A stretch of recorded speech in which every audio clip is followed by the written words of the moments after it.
وسلموا تسليما اللهم صل على سيدنا ومولانا محمد وعلى آل سيدنا ومولانا محمد وآله وبارك وسلم۔ یہ سورہ آل عمران کی آیت نمبر 133، 134، 135 اور 136، 4 آیات۔ اللہ تعالیٰ پہلی آیت میں حکم ارشاد فرماتا ہے وَسَارِعُوا إِلَى مَغْفِرَةٍ مِّن رَّبِّكُمْ وَجَنَّةٍ عَرْضُهَا السَّمَاوَاتُ وَالْأَرْضُ، اور تم تیزی کے ساتھ بڑھو، کوشش کرو اپنے رب کی مغفرت کی طرف اور ایسی جنت کی طرف جس کی چوڑائی آسمانوں اور زمین ہے۔ لفظی ترجمہ یہ مراد اس کے برابر ہے یا اس سے زیادہ ہے۔ تو پہلا حکم تو ہے اپنے رب کی مغفرت کی طرف بڑھو۔ مغفرت کا مطلب ہوتا ہے گناہوں کی بخشش، اور گناہ یقینی سی بات ہے وہ ہیں جو ہم پہلے کر چکے ہوتے ہیں، وہ گناہ بنتے ہیں۔ جو کیے نہیں انہیں ہم پہچان کے لیے گناہ تو کہتے ہیں، لیکن اس کو کسی شخص کی طرف منسوب نہیں کر سکتے۔ جیسے زنا ایک گناہ ہے، لیکن کسی نے اگر زنا نہیں کیا تو ہم کہہ سکتے ہیں اس نے زنا کیا؟ نہیں۔ اس کا مطلب ہے مغفرت ان گناہوں کی ہوگی جن کا ارتکاب انسان نے کر لیا ہے۔ تو نتیجہ یہ نکلا کہ جب یہ کہا جاتا ہے کہ اللہ نے فلاں کی مغفرت کر دی، تو کیا مطلب؟ سابقہ گناہ بخش دیے۔ یہ مطلب نہیں ہوتا کہ اللہ نے اس کو جنتی بنا دیا، یا وہ آئندہ کے لیے بھی بالکل ہی گناہوں سے پاک و صاف ہو گیا ہے، یہ مطلب نہیں ہوتا۔ سابقہ گناہوں کی بخشش و مغفرت جب اللہ تعالیٰ فرماتا ہے تو ہم کہتے ہیں یہ شخص مغفرت شدہ ہے۔ تو ایک تو اللہ تعالیٰ نے حکم فرمایا کہ اللہ کے مغفرت کی طرف بڑھو، یعنی اس کے گناہ بخشنے کی طرف آؤ۔ اب اللہ تعالیٰ کی طرف سے گناہ بخشنے کا مطلب کیا ہے؟ اس کی طرف آنے کا مطلب کیا ہے؟ گناہوں سے بچو، جو گناہ ہو گئے ان پہ کامل توبہ کرو۔ تو اس کا مطلب یہ ہوا کہ اللہ تعالیٰ ہمیں بیان فرما رہا ہے کہ ایک تو اپنے سابقہ گناہوں پر توبہ کرو، دوسرے ایسے اعمال اختیار کرو جن کی برکت سے تمہارے سابقہ گناہ بخش دیے جائیں۔ اب گناہ دو طرح کے ہوتے ہیں، ایک صغیرہ گناہ ہوتے ہیں، کبیرہ گناہ ہوتے ہیں۔ کبیرہ گناہ تو وہ ہوتے ہیں کہ جن پر اللہ تبارک و تعالی نے یا اس کے رسول نے آخرت کی کوئی سزا بیان کر دی ہو، جیسے جہنم کی وعید ہے، میدان معاشر میں ذلت و خواری، یا نبی کریم نے عذابات قبر کا بیان کیا ہو۔ استنزہوا من البول فإن عامۃ عذاب القبر منہ، سرکار فرماتے ہیں کہ پیشاب کی چھینٹوں سے بچو، اس لیے کہ اکثر عذاب قبر اسی کی وجہ سے ہوتا ہے۔ تو اس کا مطلب پیشاب سے کی چھینٹوں سے نہ بچنا گناہ کبیرہ ہے۔ تو ہمارے بہت سارے نوجوان آدھا پیشاب باہر اور آدھا پینٹ میں، خصوصاً جب ٹائٹ پینٹ پہنی ہو تو بڑی مشکل ہوتی ہے، وہ فلیش میں تو بیٹھ نہیں سکتے میرے خیال میں، پینٹ سمیت تو بہت ہی مشکل ہے، پھر کھڑے ہو کے پیشاب کرتے ہیں اور یہ مسئلہ ہوتا ہے۔ تو بہرحال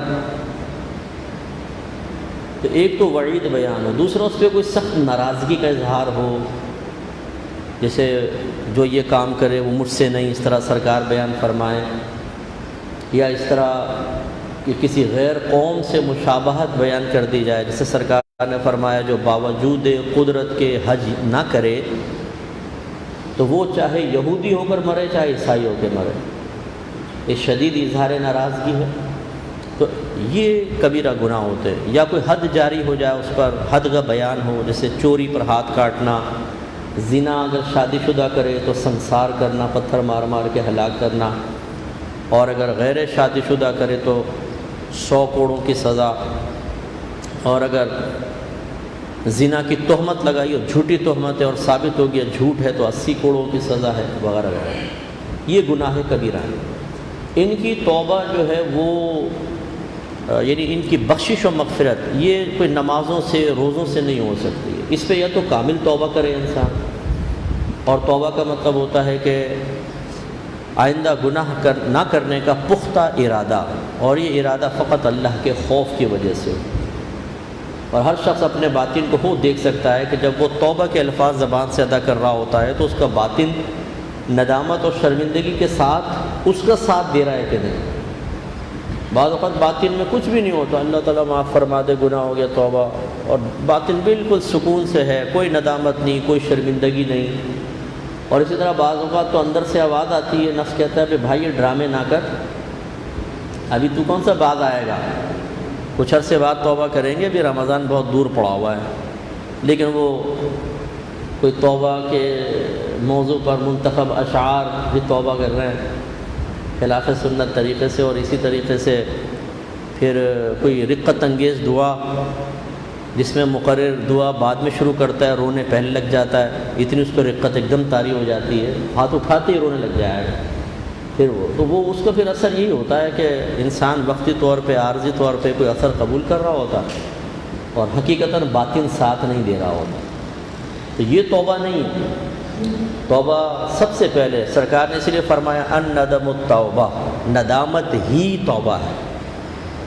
مبتدا خبر دونوں معرفہ ہیں، یہ ہر ایک کو سمجھ میں نہیں آئے گا، یہ طالب علم بیٹھے نا ان کو سمجھ میں آئے گا کہ یہاں پر حصر ہے، ندامت ہی توبہ ہے۔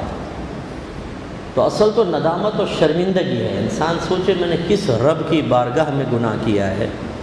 وہ اپنی مثال کے طور پر آپ کو مسجد کے امام صاحب جو ہے بہت اچھا بچہ سمجھتے ہیں، تعریفیں کرتے ہوئے یہ بچہ بہت اچھا ہے، بہت فرما بردار، بڑا سعادت مند، لیکن انہیں نہیں پتہ کہ آپ گندی گندی گالیاں بھی دیتے۔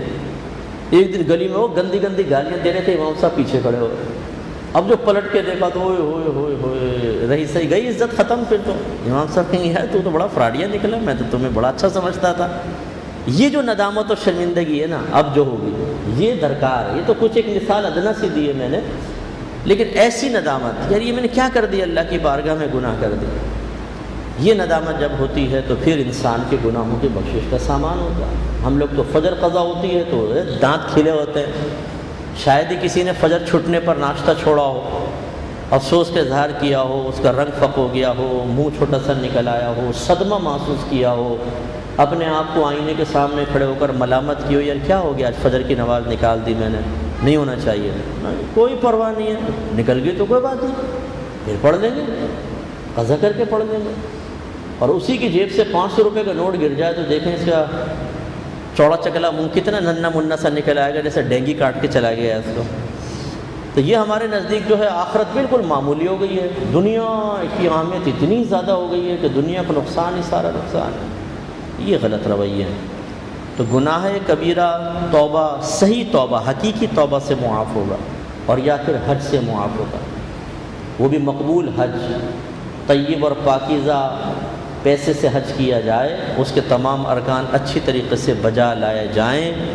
پھر جب انسان میدان عرفات میں پہنچتا ہے تو تمام حقوق اللہ میں کی گئی کوتاہیاں معاف، اور جب مزدلفہ میں پہنچتا ہے تو تمام بندوں کے یعنی حقوق العباد میں کی گئی کوتاہیوں کو ختم کر دیا جاتا ہے، اور وہ گناہوں سے ایسا پاک و صاف ہو کر آتا ہے، حدیث میں آیا جیسے ابھی اپنی ماں کے پیٹ سے پیدا ہوا ہے۔ یہ کبیرہ گناہ ان سے بخشے جاتے ہیں۔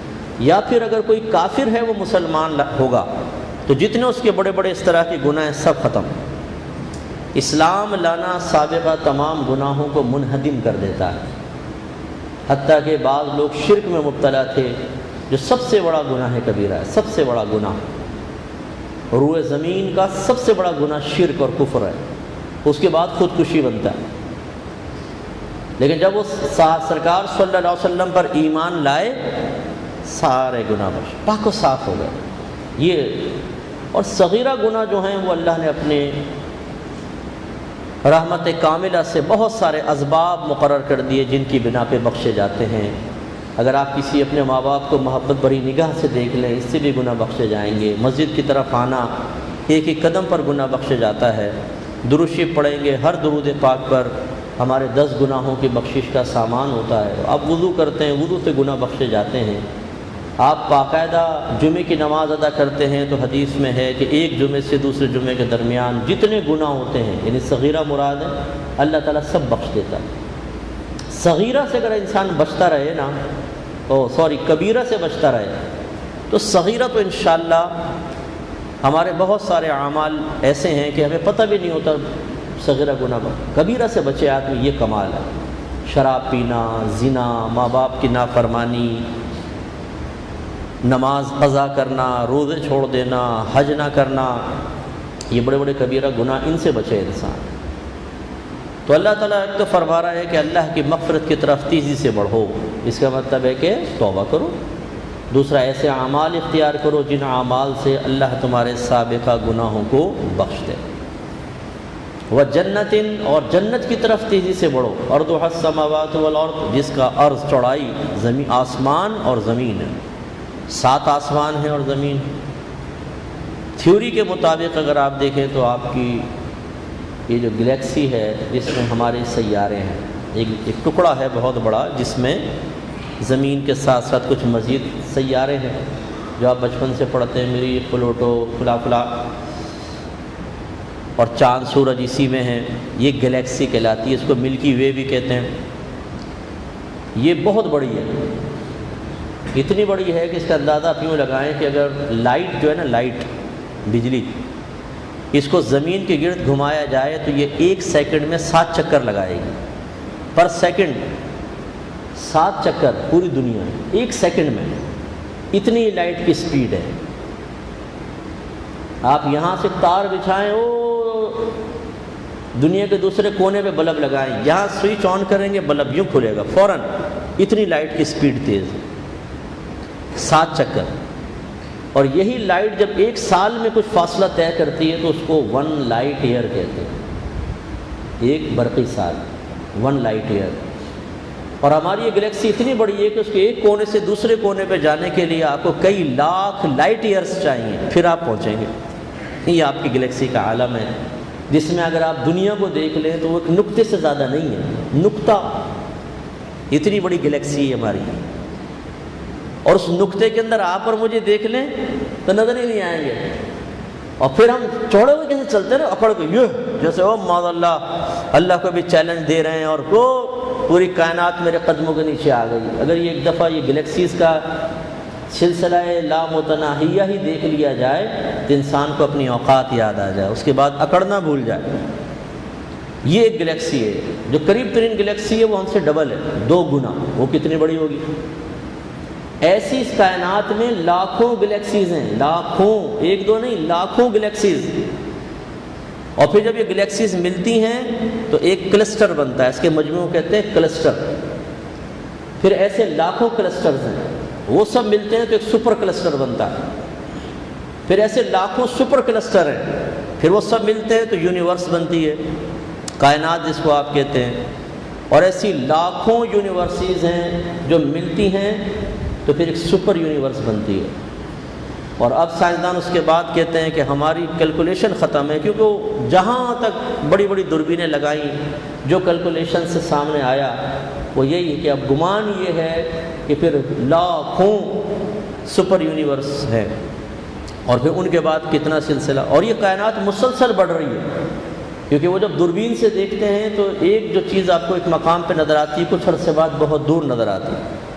اور اگر کہیں سے کوئی پیغام آپ کی دنیا کے اندر پہنچے گا تو وہ لاکھوں سال بعد پہنچے گا، کیونکہ اس کی رفتار لائٹ کی طرح تو نہیں ہوگی، بہت دیر میں پہنچے گا۔ یعنی جب آپ کے پاس پہنچے گا تو اس وقت تک پتہ نہیں کیا کچھ ہو چکا ہوگا، لاکھوں سال گزر چکے ہوں گے۔ اور جو ایک پکچر آپ کھینچتے ہیں دوربین سے یا کسی سے، وہ پکچر جب آپ تک پہنچتی ہے، کیونکہ باقاعدہ ڈیٹا تو جائے گا نا ایک جگہ سے دوسری جگہ، تو جب آپ کے پاس پہنچتی ہے تو گویا کہ وہ لاکھوں سال پہلے کی پکچر ہوتی ہے، وہ چیز تبدیل ہو چکی ہوتی ہے، نامعلوم کیا وہاں پہ ہو چکا ہو۔ اس سے اندازہ ہوتا ہے کہ انسان انتہائی حقیر مخلوق ہے، بہت ہی چھوٹا سا ہے۔ اللہ تبارک و تعالیٰ کی قدرت کاملہ کے مقابلے میں ہماری کیا حیثیت ہے؟ اور پھر سوچئے کہ آپ کی میری جو پریشانیاں ہیں، اللہ کے نزدیک کوئی ان کی حیثیت ہے؟ بتائیے، جو اتنی بڑی کائنات کی حفاظت کر رہا ہو، وَلَا يَئُودُهُ حِفْظُهُمَا، اللہ تعالیٰ کو اس آسمان اور زمین کی جتنی بھی بادشاہت ہے، یہ اس کی حفاظت کرنا تھکاتی نہیں ہے۔ لا تأخذه سنة ولا نوم، نہ اس کو اونگ آتی ہے نہ نیند آتی ہے، پوری کائنات زمین و آسمانوں کو ہر وقت ملاحظہ کر رہا ہے، اور ملاحظہ کرنا بھی ایسا جیسے میں آپ کو دیکھ رہا ہوں، ایک فرد کو دیکھ رہا ہوں کہ وہ میری نگاہوں سے اوجھل نہ ہو، اس کی ایک ایک حرکت میرے سامنے ہو۔ ایسے کائنات کا ذرہ ذرہ ہمہ وقت میرے رب کی نگاہ میں ہوتا ہے۔ اب آپ دیکھیے اللہ تعالیٰ فرما رہا ہے کہ جنت کیا ہے؟ جو آسمانوں اور زمین کے برابر چوڑی ہے۔ اب آسمانوں کے اندر یہ گلیکسی ساری آ گئی۔ پہلے آسمان کا کارنامہ ہے یہ تو گلیکسیز کا، جو میں نے آپ کو تھوڑا سا ایک تھیوری بتائی۔ اب دوسرا آسمان، پھر تیسرا، چوتھا، پانچواں، چھٹا، ساتواں، اور اس کے بعد سدرۃ المنتہا کے بعد کیا ہے؟ یہ میرے آقا جانے اور میرا رب جانے۔ ہم اس بات کا بھی دعویٰ نہیں کرتے کہ اگر سرکار سدرۃ المنتہا کے اوپر گئے تو اللہ نے ہر چیز آپ کو دکھا دی۔ یقینی سی بات ہے کہ جو اللہ نے چاہا وہ اپنے حبیب کو نشانیاں دکھائیں، وہ کتنی وسیع ہوگی اندازہ کر۔ تو اب یہ جو حدیث ہے کہ ادنا ترین جنتی کو اتنی بڑی جنت ملے گی جو اس دنیا سے 10 گنا بڑی ہوگی، یہ کوئی تعجب والی بات ہوئی؟ کچھ بھی نہیں۔ اس دنیا سے 10 گنا بڑی جنت، 10 دنیایں ملا لیں، سورج کے مقابلے میں سورج ہم سے لاکھوں گنا بڑا ہے۔ ایک ستارہ ہے، یہ ستارہ، سیارہ نہیں ستارہ ہے، جس میں ہمہ وقت اتنے بڑے دھماکے ہوتے ہیں کہ جو یہاں کے جتنا طاقتور ایٹم ہم لے لیں اس سے کہیں زیادہ کئی گنا بڑے دھماکے ہوتے رہتے ہیں۔ اس سے آگ نکلتی ہے، گرمی نکلتی ہے، اس گرمی سے حصہ آپ کو بھی ملتا ہے۔ اس میں اگر زمین گھس جائے تو اتنی سی بنے گی، اتنا بڑا جیسے سورج ہو تو اتنی سی زمین گھس جائے تو ختم، اس کی چٹانیں تک پگھل جائیں گی، بالکل پانی بن جائے گی، پانی۔ تو آپ اندازہ کریں کہ یہ سورج بھی اسی آسمانوں اور زمین کے اندر ہے، اور اللہ تعالیٰ فرما رہا ہے جنت کتنی ہے؟ آسمانوں اور زمین کے برابر چوڑائی۔ تو اب ایک اگر اللہ تعالیٰ مسلمان کو دنیا سے 10 گنا بڑی جنت دے تو کوئی قابل تعجب بات ہے؟ کچھ بھی نہیں۔ اس کا مطلب ہے کہ سائنس کا علم حاصل کرنا بھی اللہ کی معرفت دلوانے کا سبب بنتا ہے۔ یہ ہمارے ہاں ناپاک تقسیم ہو چکی ہے، دنیاوی علوم، یہ دینی علوم۔ ہر علم دینی ہے، یاد رکھیں، ہر علم دینی۔ ہماری نیتیں اسے دنیاوی بناتی ہیں۔ اگر کوئی قرآن و حدیث کا علم حاصل کر رہا ہو اور صرف اس لیے کہ میں اس سے پیسہ کماؤں، میں مفتی کہلاؤں، میں عالم کہلاؤں، مقرر کہلاؤں، میرے نام کے پوسٹر لگیں، میں بحثیں کروں، دوسروں کو ذلیل کروں، ٹانگیں کھینچوں اور عزت حاصل کروں، اس کے لیے دینی علم حاصل کرنا بھی حرام ہے، گناہ گار ہوگا، اخلاص نہیں ہے نا۔ یہ اس کے لیے گویا کہ دنیا حاصل کرنا ہے، یہ دین نہیں ہے، دنیا حاصل کرنا ہے۔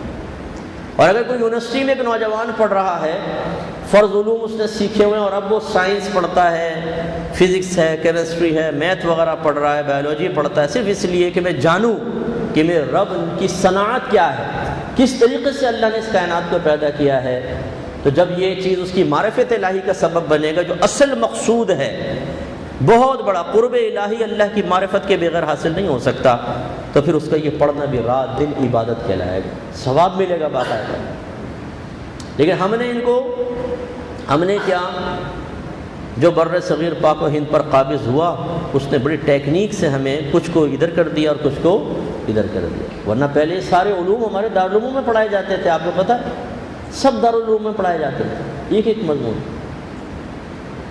یعنی آج ہم نے کچھ مضامین کو 14-15 میں کر دیا، ورنہ 50 سے زیادہ مضامین تھے جو پڑھائے جاتے تھے، اور اس میں سائنس بھی، طب بھی، میتھمیٹکس بھی، موسیقی کا ایک باقاعدہ سبجیکٹ تھا وہ پڑھایا جاتا تھا۔ اب وہ سب وہ ادھر ہو گئے، یہ ادھر ہو گیا، ملانے کی ضرورت ہے، اس کو دوبارہ ملانے کی ضرورت ہے۔ ایسے ادارے قائم ہونے چاہیے جس میں عوام الناس کے کہنے کے مطابق دینی اور دنیاوی دونوں علوم ہوں۔ حالانکہ میں سب کو دینی علوم کہتا ہوں، میرے رب کے علوم ہے نا، اللہ نے عطا فرمایا، تو اس لیے ہم اس کو ہماری نیتیں دنیا بنا دیتی ہیں، ورنہ تو وہ عین دینی علوم ہے۔ تو بہرحال سائنس کا علم بہت ضروری ہے۔ اب آپ غور کریں کہ اگر آپ نے میری بات پہ غور کیا ہو کہ ہماری دنیا کتنی سی ہے، ایک نقطہ، اور پوری گلیکسیز کے مقابلے میں دیکھیں تو نقطہ بھی ختم ہو جائے، فنا ہے،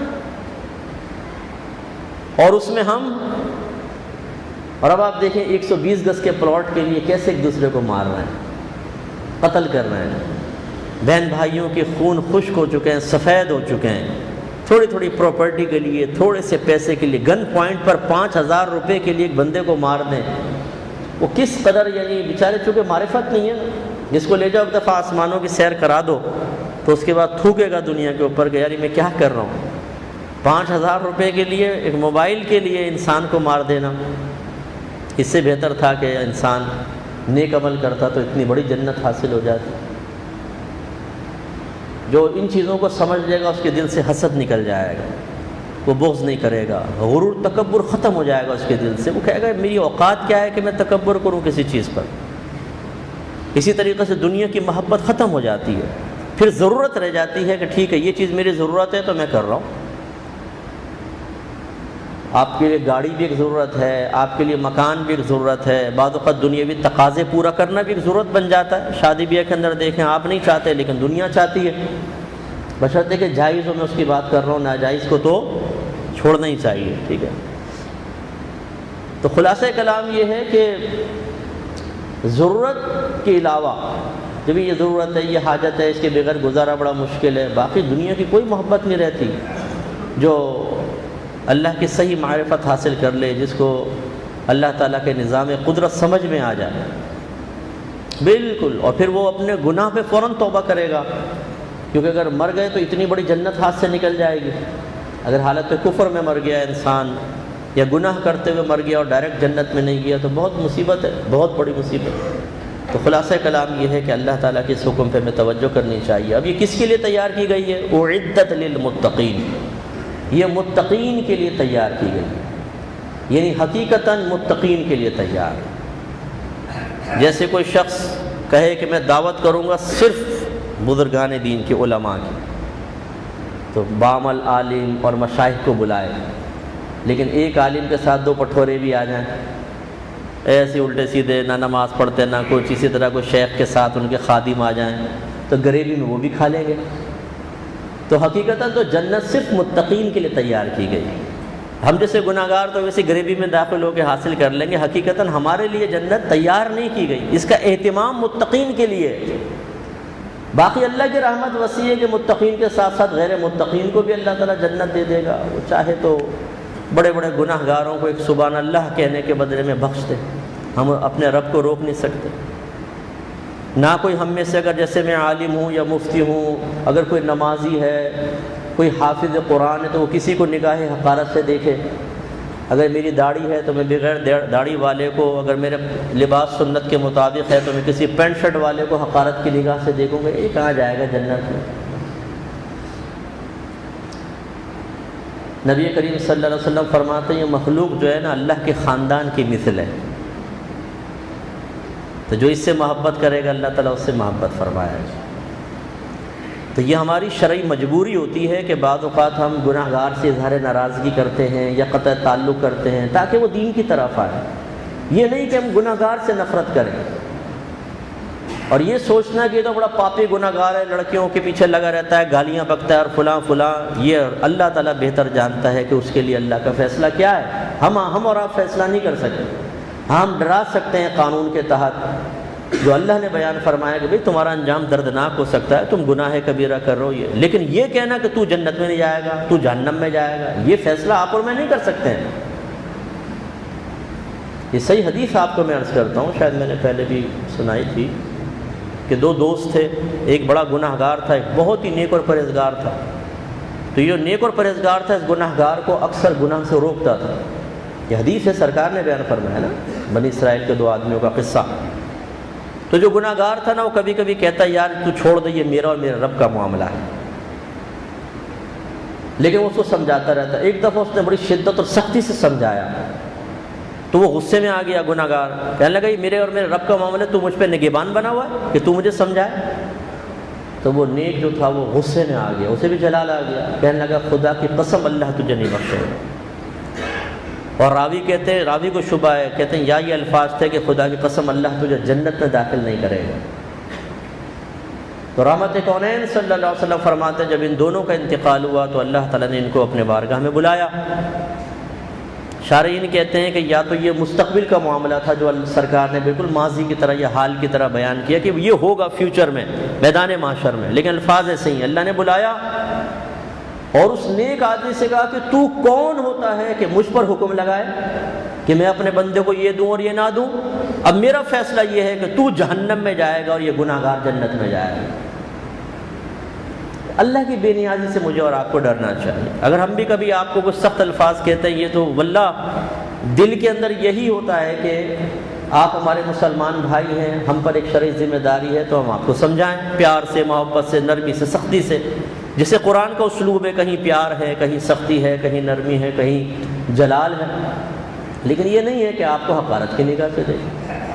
میں تحدیث نعمت کے طور پہ عرض کرتا ہوں، اگرچہ اس میں مطلب اپنی تعریف کا پہلو بھی ہے کہ میں واللہ کبھی کبھی آپ لوگوں کے قدموں کی برکت سے بخشش طلب کرتا ہوں، اللہ تعالیٰ مجھے معاف فرما دے ان کے قدموں کی برکت۔ پتہ نہیں کون آپ میں سے کیسا آدمی بیٹھا ہوا ہے، کتنا اللہ کی بارگاہ میں مقبول ہے، کتنا اللہ کا پیارا ہے، ہو سکتا ہے مغفرت شدہ ہوں، اللہ تعالیٰ ہماری بھی بخشش فرما دے۔ لیکن یہ ایک عالم کی سوچ ہونی چاہیے، آپ کی نہیں، کہ آپ یہ سن کر کہیں اچھا اس کا مطلب ہے جو ہمارے پیروں کی وسیلے سے بخشش مانگی جا رہی ہے تو اس کا مطلب ہم کچھ ہیں بابا، یہ آپ کی غلطی ہوگی۔ عالم کو اپنی عاجزی اختیار کرنی چاہیے، عوام الناس کو علماء کے سامنے اپنا عاجزانہ طرز عمل اختیار کرنا چاہیے، سوچنا چاہیے شاید یہ علم کی وجہ سے بچ جائیں، ہم پھنس جائیں، ہم تو بڑے گناہ گار ہیں۔ اور عالم کو سوچنا چاہیے کہ ہو سکتا ہے باوجود وسیع علم کے شیطان بھی تو راندہ درگاہ ہو ہی گیا تھا نا بھائی، تباہ ہوا، اس کا علم بڑا وسیع تھا، مارا گیا، اب بھی کتنا وسیع ہے، دیکھیں ہر لینگویج جانتا ہے، ہر علم اللہ تعالیٰ نے اس کو عطا فرمایا ہے۔ اگر کسی ڈاکٹر کو وسوسہ ڈالے گا گناہ کا تو اس کو دوائیاں بتائے گا، یہ کر لے، یہ کر لے، یہ کر لے، بندہ کلٹی کر، تجھ پہ الزام بھی نہیں آئے گا، فلاں سے پیسے لے لے، تو کیسے کیسے آئیڈیاز دیتا ہے، تو اس کا مطلب علم ہے تبھی تو دیتا ہے بھائی۔ شیطان کا علم تو بہت بڑا ہے، اور یاد رکھیے میرے نبی کا علم شیطان سے بہت زیادہ ہے۔ شیطان کیا میرے آقا کے علم کے سامنے مقابلہ کر سکے گا؟ میرے آقا کو ایک ایک چیز کا علم اللہ نے عطا فرمایا، شیطان سے زیادہ علم عطا فرمایا، لیکن آپ کا منصب نبوت اس بات کی اجازت نہیں دیتا تھا کہ آپ تمام علوم پر کلام کریں۔ 40 سال تو ویسے ہی نکل گئے تھے، 13 سال مکی زندگی بڑی ٹینشن میں گزری، اونلی 10 ایئرس تھے آپ کے پاس جس میں آپ کو اللہ کا وہ پیغام دینا تھا جس پیغام کی برکت سے ہمارے لیے جنت کے راستے آسان ہو جائیں۔ تو یقینی سی بات ہے کہ پھر سرکار تمام علوم پر تو کلام نہیں کر سکتے تھے، اس لیے سرکار صلی اللہ علیہ وسلم نے بعض علوم وہاں ذکر کر دیے اور باقی علوم قیامت تک کے لیے عوام پر چھوڑ دیے کہ سرکار کے وسیلے سے ہی ملیں گے، لیکن وہ قیامت تک تحقیق ہوتی رہے گی اور نئی نئی چیزیں ایجاد ہوتی رہیں گی۔ جیسے ابھی 5G آنے والی، یہ ٹیکنالوجی آئے گی تو انقلاب پیدا کر دے گی پوری کائنات کے اندر۔ آپ دیکھیں جیسے موبائل کی ایجاد نے انقلاب پیدا کیا، پہیے کی ایجاد نے انقلاب پیدا کیا، کمپیوٹر کی ایجاد نے، انٹرنیٹ آیا، دنیا بدل گئی نا۔ 5G آئے گی، آپ دیکھیں 5G کیا تبدیلی پیدا کرتی ہے، گولی کی طرح آپ جائیں گے، گولی کی طرح دنیا کے اندر، یعنی ڈاکٹرز ایک مقام پہ بیٹھ کے دوسرے مقام پر آپریشن کر سکیں گے، اتنا زبردست ٹیکنالوجی آنے والی ہے، اور یہ عنقریب آئے گی، اور آپ کے پاکستان میں پہلے آئے گی کیونکہ چائنا میں، امریکہ میں مقابلہ چل رہا ہے، چائنا اور جاپان والے جو ہیں یہ ٹیکنالوجی میں کافی آگے ہیں، اور ہم ایشیا میں ہی ہیں، تو انشاءاللہ آپ کے پاس بہت جلد آئے گی۔ یہ الگ بات ہے کہ بہت سارے نوجوان کہیں گے یار بہت دیر میں پہلے تو کانٹیکٹ ہوتا تھا، لیلا سے جلدی کانٹیکٹ ہو جائے گا، تو وہ اپنی اس میں شرارتوں میں لگ جائیں گے کہ بہت آسانیاں ہو گئی ہیں اب تو شیطانیاں کرنے میں۔ پہلے بڑا مشکل بفرنگ ہوتی تھی، اتنی دیر میں وہ گھومتا رہتا تھا پہیا، حتیٰ کہ امی کی آواز آ جاتی تھی کہ چلو لیٹ جاؤ، اب تو بس یہ کریں گے اور پھٹک چیز سامنے آئے گی باہر۔ خلاصہ کلام یہ کہ باقی علوم سرکار نے لوگوں کے لیے چھوڑ دی، لیکن میرے آقا کا بڑا وسیع علم ہے، بہت وسیع علم ہے، اور جب میرے آقا کا وسیع علم ہے تو میرے رب کے علوم کا عالم کیا ہوگا، سوچئے ذرا، میرے رب کا عالم کیا ہوگا۔ اور پھر ہم ایک کمرے میں بند ہو کے یہ سوچیں کہ کوئی مجھے دیکھ نہیں رہا، گناہ کر لو۔ ارے آج ایسے ایسے کیمرے ایجاد ہو گئے، آپ دیکھیں نا، الٹرا ساؤنڈ دیکھیے، ماں کے پیٹ میں بچہ ہے، پہلے پیٹ کی کھال، پھر بلڈ اور چیزیں، پھر ماں کا رحم، اس میں بچہ ہے، اور اس کی پک حاصل ہو جاتی ہے، اس کی پوزیشن پتہ چل جاتی ہے۔ ایکس رے دیکھ لیں، حیرت انگیز چیز ہے، آپ کی ہڈی کریک ہے، ایکس رے بتا دے گا، ایکس رے کروائیں سامنے آ جائے گی کہ ہڈی ٹوٹی ہوئی ہے، کیسے اندر ریز پہنچتی ہیں، کیسی پکچر لے کے آ جاتی ہیں باہر۔ تو آپ اندازہ کریں تو سائنسی ایجادات جو اللہ نے آسان کیے نا، یہ اپنے آپ تھوڑے سے اس نقطے پہ غور کر لیجئے گا، یہ جو اللہ تعالیٰ ہمیں سہولتیں دے رہا ہے نا، آسانیاں دریافت ہو رہی ہیں، نہیں، یہ اصل میں اپنی قدرت کا اظہار کر رہا ہے، اپنی معرفت دے رہا ہے۔ پہچانو اپنے رب کو کہ تمہارا رب کیسا ہے، پہچانو۔ تو ان چیزوں سے ہم اللہ تعالیٰ کو پہچانیں۔ 1 منٹ کے اندر آپ یہاں ہیں، کوئی امریکہ میں، آپ اسکائپ پہ بیٹھے ہیں یا واٹس ایپ کے اوپر ویڈیو کال کریں، وہ سامنے ایک دوسرے کو دیکھ رہے ہیں، ہزاروں میل دور سے دیکھ رہے ہیں۔ جو ہمارے نبی کے لیے حاضر ناظر کے مفہوم کو حرام قرار دیتے تھے کہ یہ کیسے ہو سکتا ہے کہ لاکھوں میل دور سرکار بیٹھے اور اپنے امتی کو دیکھ لیں، سائنس نے کہا لو دیکھو، اچھی طرح دیکھ لو۔ تم جیسے نکمے نکھٹو نتو پتو دیکھ سکتے ہیں تو تمہارے نبی کا عالم قدرت اللہ کی قدرت کاملہ کے تحت کیا ہوگا؟ اللہ تعالیٰ اپنے محبوب کو دکھانے پہ قدرت رکھتا ہے۔ جی جو دور و نزدیک کی آواز سننے کا قائل و مشرک ہو جائے گا، خود بیٹھ کے ہیلو نتھو یہاں ہے، پتو کہاں ہے؟ پتو وہاں بیٹھا ہوا ہے امریکہ میں، نتو پتو بات کر سکتے ہیں، اللہ کے نبی سن ہی نہیں سکتے۔ جو مانے وہ کافر ہو جائے گا۔ یار خدا کا خوف کرو۔ ان سائنسی ایجادات نے تو مسلک اہل سنت کو اتنا پختہ کر دیا ہے کہ اب کوئی جاہل اور بغض رکھنے والا ہی ہوگا جو اپنی ضد اور انانیت میں اڑ کر ان کا انکار کرے، ورنہ اس کو تسلیم کرنا ہوگا۔ جب ڈیوائسز آواز کو پہنچا سکتی ہیں تو اللہ کی قدرت کاملہ تو اس سے کہیں زیادہ ہے۔ ہم مسلمانوں کا عقیدہ ہے کہ اللہ تعالیٰ چاہے تو کوئی سامنے کی چیز نہیں دیکھ سکتا۔ کبھی کبھی آپ گزر جاتے ہیں، کوئی قریب سے نکل جاتا ہے۔ میرا برادر اللہ ہے، تو میں گاڑی میں بیٹھا ہوں گا، اور کوئی پھل ول لے رہے تھے تو وہ پاس آیا ہوگا، اس نے شیشے میں یوں کیا ہوگا، میں زیادہ توجہ نہیں کرتا ہوں، بعض اوقات کام پر گیا، پتہ نہیں کون ہے کون نہیں، چلا گیا، وہ ناراض ہو گیا کہ میں آیا اور آپ نے شیشہ تک نہیں۔ میں نے کہا واللہ مجھے پتہ بھی نہیں کہ آپ کب آئے۔ تو ایسا ہوتا ہے کہ سامنے ہوتا ہے پتہ نہیں چلتا۔ کتنی گھر کی چیز ایسی ہوتی ہے آپ ڈھونڈ رہے ہوتے پتہ نہیں کہاں، گھر والے کہتے ہیں یہ تو پڑی اندھا ہو گیا کیا، ہم کو بھی نظر ہی نہیں آ رہی۔ اللہ چاہے تو سامنے کی چیز ہٹا دے، اور اللہ تعالیٰ چاہے تو اپنے حبیب کو لاکھوں میل دور کی چیز دکھا دے۔ حضرت سلیمان علیہ السلام نے ایک چونٹی کی آواز کو سنا 3 میل کے فاصلے سے، ہے کہ نہیں؟ چونٹی نے کہا تھا ان کا لشکر آ رہا ہے، ایسا نہ ہو کہ لا علمی میں لا شعوری کے عالم میں تمہیں کچل دے، بلوں میں داخل ہو جاؤ۔ تو حضرت سلیمان علیہ السلام مسکرا دی اس کی بات سن کر۔ 3 میل دور سے چونٹی کی آواز، سائنس آج تک چونٹی کی آواز نہیں سن سکی۔ حیران ہے کہ یعنی کیا پیغام دیتی ہے، منہ ملاتی ہیں نکل جاتی ہیں، ایک دوسرے کو پیغام دیتی ہیں، کیا پیغام دے رہی ہیں، کیا کہہ رہی ہیں، نہیں سن۔ اللہ کے نبی نے بتایا کیا کہہ رہے ہیں، وہ بھی 3 میل کے فاصلے سے۔ 3 میل کے فاصلے سے آدمی بولے تو ہمیں نہ سنائی دے، اگر دوربین سے دیکھ بھی رہا ہو نا کچھ کہہ رہا ہو تو بولیں گے ہونٹ ہل رہا ہے، پتہ نہیں کیا کہہ رہا ہے۔ اور سلیمان علیہ السلام چونٹی کی آواز سنیں، جبکہ کتنا شور ہوگا، اتنا بڑا لشکر تھا آپ کا، چرندے پرندے درندے اور جنات، ایک عظیم لشکر آپ کے ساتھ ہوتا تھا، ایک شور ہوتا ہے، چڑیاں بول رہی ہیں، یہ وہ ایک عظیم شور، اس میں اللہ کے نبی سنیں۔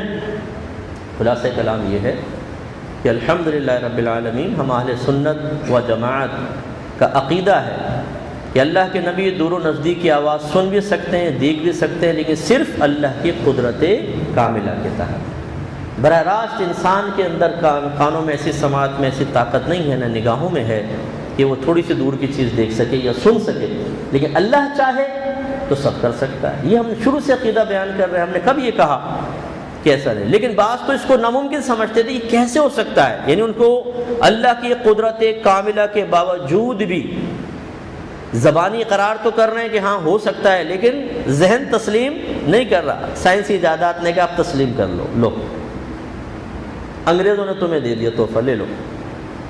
تو بہرحال یہ جنت تیار کی گئی ہے متقین کے لیے۔ متقی کون ہوتا ہے؟ اس کی حقیقتاً تو تعریف یہ ہے جس کو صفت تقوی حاصل۔ صفت تقوی کیا ہوتی ہے؟ یہ ایک قلبی کیفیت کا نام ہے کہ جب یہ انسان کو حاصل ہو جائے تو یہ اس بات کی علامت ہے کہ اس کا دل بالکل پاک و صاف ہو چکا ہے۔ دل پاک و صاف ہونے کا مطلب کیا ہے؟ کہ اس کا قلب صرف فرشتے کی دعوت قبول کر رہا ہے، نہ شیطان کی قبول کرتا ہے نہ نفس کی قبول کرتا ہے۔ جب اتنا صاف دل ہو جائے کہ صرف فرشتے کی دعوت قبول کرے، نفس و شیطان کی دعوت قبول بالکل بھی نہ کرے، تو سمجھ لیں صفت تقوی حاصل ہو گئی، جس کا لازم نتیجہ یہ ہے کہ انسان ہر صغیرہ کبیرہ ظاہری باطنی گناہ سے بچے گا اور تمام نیک اعمال استقامت سے کرے گا، کیونکہ اب شیطان تو دعوت دے ہی نہیں سکتا، وہ دل پچھاڑ دیتا ہے، اس کو دفع کر دیتا ہے بالکل۔ یہ ہے متقی۔ گویا کہ عام الفاظ میں آپ کو سمجھا دوں کہ متقی وہ ہوتا ہے جس کا دل پاک و صاف ہو چکا ہو اور وہ ہر ظاہری باطنی صغیرہ کبیرہ ظاہری باطنی گناہ سے بالکل پاک و صاف۔ یہ ہے متقی۔ وہ نہیں جو ہمارے عرف میں متقی، جن سے ملنے بڑے متقی ہیں، اور چودھری صاحب ایک سے ایک فنٹر ہے نا، کارنامے بڑے بڑے کر رہے ہیں. بھائی کیسے تقویٰ کیسے ہے؟ مسجد میں 5,000 روپے چندہ دیتے ہیں ہر مہینے، لیجیے جی ہم نے یہ سرٹیفکیٹ دے دیا جی یہ متقی ہے. اس کو متقی کوئی کہتے ہیں؟ اس طرح میں تو عاشق رسول پر بھی کلام کرتا ہوں کہ دھوکہ دہی اور ڈرامہ اور فراڈ شیطان نے ہم میں اتنا ڈال دیا ہے کہ ہم بغیر اپنے اندر کوئی علامت، یعنی جو کامل علامات ہیں ان کو دیکھے بغیر اپنے آپ کو عاشق رسول کہہ بھی رہے ہیں، مان بھی رہے ہیں، دوسرے کو بھی کہہ رہے ہیں، اور خوش ہیں کہ جو عشاقان رسول کو انعامات ملنے والے ہیں وہ ہمیں بھی ملے ہیں، حالانکہ عشق کا بھی عین بھی حاصل نہیں. بالکل ایسا ہی ہے جیسے فٹ پاتھ پہ بیٹھے ہوئے کسی فقیر کو کہا جائے اور بھائی سیٹھ صاحب کیا حال ہے، دیانتداری سے بتائیے کہ وہ اس کو سچ سمجھے گا یا طنز سمجھے گا؟ بولیں طنز ہی سمجھے گا نا، میرا مذاق اڑا رہا ہو. لیکن ہم اس کو طنز نہیں سمجھتے. وہ میں کہنا عاشق رسول کالر سیدھی کرتے ہیں بھائی عاشق رسول. بھائی علامت آپ کے اندر کوئی ہے نہیں تو پھر میں آپ کی بات نہیں کر رہا ہوں. جنرل بات تو اچھے لوگ ہیں، بہت بڑے عاشق رسول ہو گئے. تو مسئلہ یہ ہے کہ اپنے اندر علامات تلاش کرے نا آدمی بھائی جان. اکثر ہم سمجھاتے ہیں کوئی کھڑے ہو کر تو آپ کے سامنے کہہ دے میں سب سے زیادہ ذہین اور سب سے زیادہ تم میں سے تقویٰ والا پرہیزگار ہوں. دعویٰ کیا ہے نا، آپ یقیناً حق بجانی بے اس بات پر کہ آپ پوچھیں کہ دلیل کیا ہے، کیسے تو ہم سب سے سمجھدار ہو گیا، کیسے سب سے زیادہ صاحب علم ہو گیا، کیسے سب سے زیادہ صاحب تقویٰ ہو گیا، دلیل دے. بولیں گے کہ نہیں بولیں گے؟ بلکہ آپ کو برا لگے گا، اچھا ہمیں کم کہہ رہا ہے خود کو، دے دلیل. ہم بھی بیٹھے ہوئے پھر آپ کیوں مانگی آپ نے دلیل، کیوں نہیں قبول کر لیا؟ جب اپنا تقابل ہوا تو فوراً دلیل دو. اور ورنہ کوئی ہمیں کہے جی بہت بڑے عاشق رسول ہیں، نعت خانوں نے تو ویسے ہی ماشاءاللہ سرٹیفکیٹ جاری کر رکھے ہیں، ان بیچاروں کی نعت خوانیاں اس وقت مقبول ہوں گی جب سامنے والوں کو اچھی طرح دھوکے میں مبتلا کر دیں. نہ نماز کی تلقین نہ روزے کی تلقین، الا ماشاءاللہ چند ایک اچھے ہیں جو، ورنہ ان کو اپنے پیسے سے مطلب ہے، پیسہ لیا اور کلٹی، دنیا جائے چولہے بھاڑ میں، ہمیں دو بس. وہ اور اس طرح کی چیزیں ذہن میں ڈال دیتے ہیں کہ آپ تو انشاءاللہ عاشق رسول ہیں، سیدھے جنت میں جائیں گے. جنت بنی کس کے لیے؟ عاشق رسول کے لیے. بھائی تو یہ بھی ساتھ ساتھ بیان کر دیں کہ عشق رسول کی علامت کیا ہوتی ہے، اور جو آپ کے سامنے لوگ بیٹھے ہوئے ہیں کیا ان میں یہ علامات موجود ہیں یا نہیں ہیں، یہ بھی بیان کریں. لیکن اس سے تو پھر دھندا چوپڑ ہو جائے گا، پھر تو سارا کام ختم ہو جائے گا. یہ تو بیان ہی نہیں کرنا ہے، یہی تو اصل چیز ہے.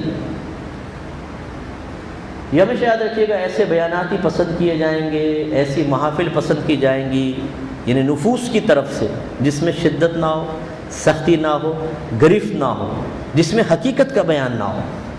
ہمیں ایسے بیان اچھے لگتے ہیں، سرکار نے یوں کیا، اللہ نے یوں کیا، واہ واہ سبحان اللہ، رونے لگیں گے نا. اچھا بھائی اس کے بعد پھر وہی فراڈ. یہ بیانات صرف وقتی اثر قائم کریں گے. آج کل وہ کلپوں کے اندر ہو ہا ہا ہا ہا ہو پیچھے چلائیں گے نا آوازیں، تاکہ اور تاثیر بڑھ جائے کلپوں کی. اس کا ایک منفی اثر یہ ہوتا ہے کہ پھر عام بیان کا اثر ہی قبول نہیں کرتے. تبھی پہلے ہو ہا کرو پیچھے سے.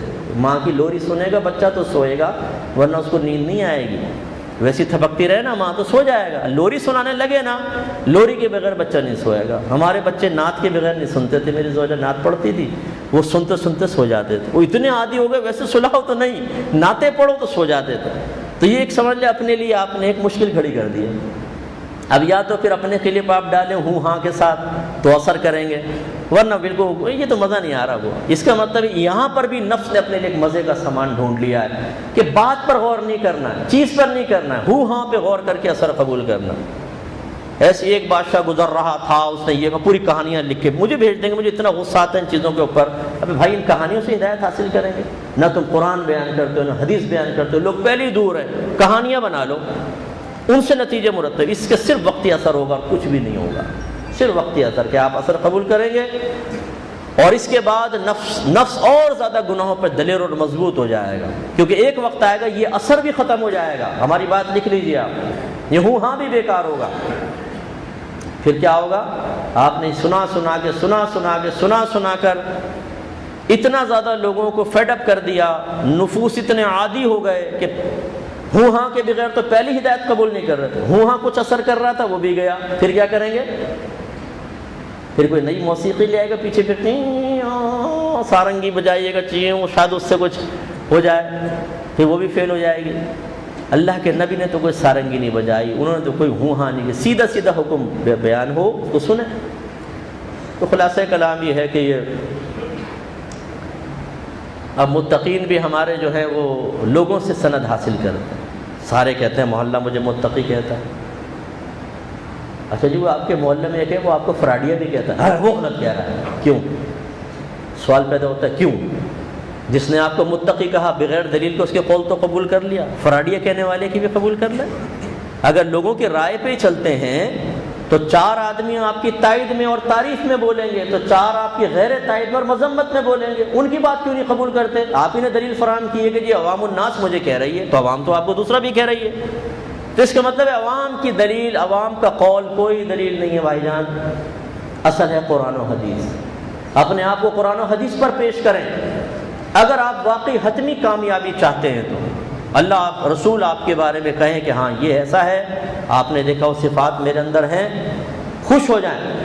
اور نہیں ہے تو کوئی نعت خوان آپ کو جنت میں لے کر نہیں جائے گا. کسی کی خالی تقریروں سے حاصل کیے گئے نتیجے آپ کے لیے جنت کا راستہ آسان نہیں کریں گے. عوام الناس کی جھوٹی تعریفیں خوشامد کے ساتھ جو تعریفیں ہیں وہ آپ کے لیے راہ نجات متعین نہیں کر سکتی ہیں. اس لیے جس طرح دنیا کے اندر ہم خوابوں کی دنیا میں رہنا پسند نہیں کرتے. سمجھیں نا, آپ ایک خواب دیکھ رہے تھے, آپ نے کاروبار کیا, بڑا ترقی ہوئی, دوسرا کاروبار, تیسرا, چوتھا, 5واں, محل بن گیا, گاڑیاں, نوکر چاکر, خوبصورت 4 عورتوں سے شادی ہو گئی آپ نے شرعی تقاضے کے مطابق. ایک دم امی نے اٹھا دی, بیٹا اٹھ جا. اور آپ نے کہا امی کیا کر دیا آپ نے؟ اچھا خاصا میری شادی ہو گئی تھی, سب کچھ ہو گیا تھا. ماں کیا کہے گی بیوقوف انسان ہے, اٹھ کام پہ جا. یہ کیا تو خوابوں کی دنیا میں. لیکن ہم خوابوں کی دنیا میں رہنا پسند کرتے. اچھے اچھے آنکھیں بند کر کے خواب, میں مروں گا, ملک الموت علیہ السلام آ کے سلوٹ کریں گے, فرشتے زمین و آسمان پہ لائنیں لگائے ہوں گے, قبر میں جاؤں گا, او تحت نگاہ وسیع ہوگی, میدان معاشر میں پہنچوں گا, فرشتے کہیں گے کہ حضرت کہاں تھے آپ؟ جنت تڑپ رہی ہے آپ کے وجود مسعود کے لیے, تشریف لائیے, اور میں سیدھا بلا حساب و کتاب داخل جنت ہو جاؤں گا. خواب دیکھنے کا کیا فائدہ؟ ہم نے شروع میں آپ کو کہا اللہ چاہے تو ایسا ہو بھی سکتا ہے, اس کی مرضی ہے. لیکن اس کا مطلب یہ نہیں ہے کہ ان امیدوں پر ہم قرآن و حدیث کو بند کر کے رکھ دیں کہ اب ان کے قوانین چھوڑو, امیدوں پر قائم ہو جاؤ. نہیں, یہ ضابطے قاعدے اللہ کے نبی نے بیان کیے, اور میں نے کسی صحابی کے بارے میں نہیں پڑھا کہ انہوں نے ان خوابوں میں مشغول رہ کر اللہ کے نبی کی اطاعت چھوڑی ہو. کوئی ایک مثال لا کر دے دیں مجھے. اس لیے ہمارا بیان آپ کو تھوڑا سخت تو محسوس ہوگا, اور اکثر نفوس اسی لیے ہمارے بیان کو شاید اتنا لائک نہ کریں, کیونکہ انہیں پتہ ہے کہ ہم پردہ چاک ہو جائے گا اور مزہ نہیں آتا. ایسے میں نفس ہمیں خوابوں میں رکھنا چاہتا ہے, وہ بڑا پرسکون ہوتا ہے, دھوکہ دیتا ہے ہمیں, دھوکہ کہ تم بخشے ہوئے ہو, تم تو عاشق رسول ہو, فلاں مکتبہ فکر والا جہنمی ہے, فلاں فلاں فلاں. آپ تو اس مکتبہ فکر کے, آپ تو سیدھے جنت میں جائیں گے. اور اس میں پھر ہم بالکل ایک پرسکون سے زندگی گزار رہے ہوتے ہیں. ہر نعت خوان ہمیں یہی سبق دے رہا ہوتا ہے آپ جنتی ہیں, ہر مقرر تقریباً یہ سمجھا رہا ہوتا ہے, اللہ ماشاء اللہ بہت اچھے اچھے لوگ بھی ہیں, ورنہ اکثر ایسے. تو ہم کہتے ہیں بس ہم تو ہو گئے بھائی جنتی. پھر وہ ایسا بیان سامنے آ جاتا تو وہ نفس میں ایک دم بھونچال سا آتا ہے, یہ کیا یار, یہ کیا بات ہو. جیسے کسی دکاندار کی ملاوٹ والی چیز بہت اچھی بک رہی ہو نا, دواگر, وہ بڑا پیسہ کما رہا ہو, اور آپ دکان پہ کھڑے ہو کر لوگوں کو کہنا شروع کر دیں گے یہ ملاوٹ کر رہا ہے. اب دکاندار کی کیفیت کا عالم کیا ہوگا آپ سوچ لیجئے. وہ یہی ہوگا, کہے گا یہ کہاں سے مصیبت آ گئی. ایسے جو آفیسز میں ورک کرتے ہیں, آپ کے آفس میں اگر کوئی ایماندار ہو نا, وقت پر آئے وقت پہ جائے, اسٹیشنری وغیرہ یا کمپیوٹر اپنے ذاتی استعمال میں بالکل بھی نہ لائے, ایک ایک چیز کا خیال رکھے, تو ہمیں وہ برا لگنے لگتا ہے. یہ پتہ نہیں کہاں سے آ گیا. حسن بصری بولتے نکالو اس کو باہر, اس نے ٹینشن میں ڈالا ہوا ہے. کیونکہ ہم عادی ہیں چوریوں کے, ہم عادی ہیں کام چوری کے, ہم عادی ہیں ناجائز چیزوں کے استعمال کے, اور اس میں پرسکون ہے, جنتی ہیں جی. باقی وہ ٹونک تو ماشاءاللہ دیے ہوئے محافل نے ہماری, تو پھر وہ اس آدمی کو ناپسند کر. لیکن اللہ کے نبی نے, اب میں آپ کو لے کے جاتا ہوں اس دنیا میں ذرا, اللہ کے نبی نے جب پیغام الہی سنایا, بتائیے کفار کو برا لگا تھا کہ نہیں لگا تھا؟ لگا تھا نا. ابو جہل, ابو لہب, سارے نبیوں کو بھی رہنے دیں, صرف نبی کریم کے حیات طیبہ والا معاملہ لے لیں. سرکار نے جب پیغام الہی سنایا کتنی نفرت پیدا ہو, یہ کہاں سے آ گیا. ہماری پرسکون زندگی کے اندر کہاں سے یہ تبدیلی پیدا کرنے والا آ گیا؟ تو انہوں نے نفرتیں پیدا ہوئیں، کسی نے معاذ اللہ پاگل کہا، کسی نے مجنون کہا، کسی نے جادوگر کہا، کسی نے شاعر کہا، کسی نے دھکے مارے، کسی نے حالت سجدہ میں آپ کے کندھا اقدس پر، آپ کی کمر پر اونٹنی کا رحم رکھ دیا لا کر، کسی نے آپ کو کھینچا، کسی نے مارا، کسی کو دھکے دیے، کسی نے پتھر مارے، آپ کے بدن مبارکہ سے خون باہر آ گیا، اور کسی نے سر اطاعت خم کیا، کہا کہ باتیں تو بڑی تلخ ہیں، ناگوار ہیں، لیکن یا رسول اللہ باتیں بڑی حق اور سچی ہیں۔ جس نے قبول کیا وہ صدیق اکبر بنا، عمر فاروق بنا، عثمان غنی بنا، حضرت علی بنے، حضرت بلال بنے، اور جنہوں نے نافرمانی کی، جنہوں نے تلخی محسوس کی، وہ کیا بنے؟ وہ آپ جانتے ہیں کیا بنے۔ یہ قیامت تک یہی اللہ کی طرف سے امتحان اور آزمائش ہمارے سامنے آتی رہے گی۔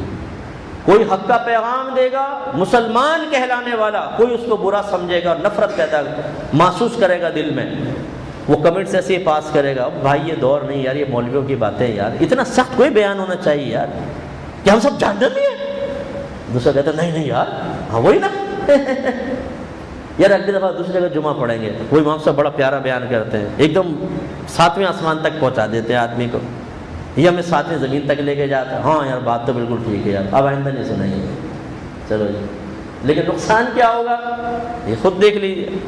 اس لیے ہمیشہ اگر کوئی حق بات کہہ رہا ہے، سچ بات کہہ رہا ہے، اور میں تو اتنے پولائٹلی اور اتنی مثالوں سے پیش کرتا ہوں کہ راہ فرار نہیں چھوڑتا ہوں آدمی کے لیے، یہ اللہ کا بڑا کرم ہے، مجھ کو خود پسند ہی نہیں، اللہ نے مجھے 30 سال کی زندگی میری اس تبلیغ میں گزری ہے، 30 سال، اور اللہ کا کرم ہے کہ میرا عمل ترقی کی طرف ہی جاتا ہے، تنزلی کی طرف نہیں، میں سست نہیں ہوتا ہوں، اللہ کا کرم ہے، یہ میرے مالک کا کرم ہے۔ 30 سال بڑی مدت ہوتی ہے جس میں مجھے اپنی ہزارہ نفسانی خواہشات کو قربان کرنا پڑا ہے، میں نے اپنی پرسنل ایکٹیویٹیز سب ختم کر دی ہیں، میں نے اپنے بہت سارے ذاتی مفادات کو قربان کیا ہے، جن کی اگر فہرست بناؤں تو ایک بہت بڑی فہرست تیار ہو سکتی ہے، لیکن اس میں میرا کچھ بھی کمال نہیں، اور میں نے کسی پر کوئی احسان نہیں کیا۔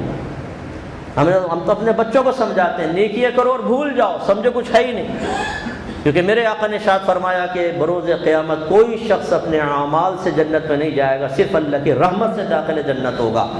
صحابہ کرام میں سے کسی نے دار ادب میں رہ کے عرض کیا، رسول اللہ کیا آپ بھی؟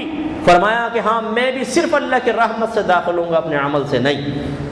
لیکن یہ آپ کو میں صرف عرض کر رہا ہوں تعزیز نعمت کے طور پر کہ ہم عوامی لوگ ہیں، عوام میں رہے، ہمیں پتہ ہے کہ نفس و شیطان کس طریقے سے چابیاں بھرتے ہیں، تو ہم نے اس چابی کو کھولنے کا طریقہ سیکھا ہوا ہے، اس لیے نفس و شیطان کے لیے راہ فرار نہیں چھوڑتے ہیں۔ اور اس کے باوجود، اس اتمام حجت کے باوجود، اگر کوئی ہدایت قبول نہیں کرتا تو میدان معاشر میں جواب نہیں دے سکتا پھر اللہ تعالیٰ۔ کیا کیا رہ گیا پیچھے، ایک ایک چیز کھول کھول کر آپ کو ہم سمجھا دیتے، تو اس لیے اس پہ توجہ کریں۔ آگے اللہ تعالیٰ نے متقین کی کچھ صفات ذکر کی ہیں، جو 2 منٹ میں بیان ختم کروں گا، ایک بات ہو جائے گی۔ الذین ينفقون فی السراء والضراء، متقین کون ہیں؟ جن کی ایک ظاہری علامت یہ ہے کہ یہ اعلانیہ طور پر یا پوشیدہ طور پر یا حالت تنگی میں یا حالت فراوانی میں یا حالت صحت میں یا حالت مرض میں، تینوں اس کے مفہوم ہو سکتے ہیں، اللہ کی راہ میں خرچ کرتے ہیں، یعنی تنگ دستی ہے پھر بھی خرچ کر رہے ہیں، اللہ نے مال دیا ہے پھر بھی کرتے ہیں، اس طرح بیمار ہیں تب بھی کر رہے ہیں، حالت صحت میں تب بھی کر رہے ہیں، چھپا کے بھی کر رہے ہیں، اعلانیہ طور پہ کر رہے ہیں۔ تو اللہ کی راہ میں دینے والے یہ متقین کی فہرست میں داخل ہوتے ہیں۔ اب اس میں بارہا ہم کلام کر چکے ہیں، جس کا خلاصہ یہ ہے کہ سب سے پہلے اللہ تعالیٰ جو مال قبول کرتا ہے وہ طیب قبول کرتا ہے، کیونکہ اللہ پاک ہے، پاک کو قبول کرتا ہے۔ اگر گندا اور ناپاک دینے کی کوشش کریں گے تو یہ ایسی بے ادبی ہوگی بلا تمثیل، جیسے آپ پرائم منسٹر آپ کے علاقے میں اور آپ گندا مواد گٹر کر نکال کے کسی ڈبے میں ڈالیں اور اس کے اوپر خوبصورت سی پنیاں چڑھا کر اور وہ دیں، اور جب وہ کھولیں تو اندر سے گندگی نکلے، تو کیا انعام ملے گا؟ اور کیا یہ بدتمیزی بے ادبی ہے یا نہیں ہے؟ اللہ کی بارگاہ میں گندا مال، حرام مال دینے کی مثال بالکل ایسی ہے۔ اس کا مطلب ہے سب سے پہلے یہ پتہ ہونا چاہیے کہ میں مال جس ذریعے سے کما رہا ہوں وہ ذریعہ حلال ہے کہ نہیں ہے، اور حلال ہے تو جو طریقہ کار میں نے اختیار کیا ہے وہ طریقہ بھی صحیح ہے یا نہیں ہے، پھر جو مال آئے گا وہ طیب ہوگا آپ کے پاس جب اس کی رعایت کریں گے، اور پھر خوش دلی کے ساتھ کسی کو پھر دیں۔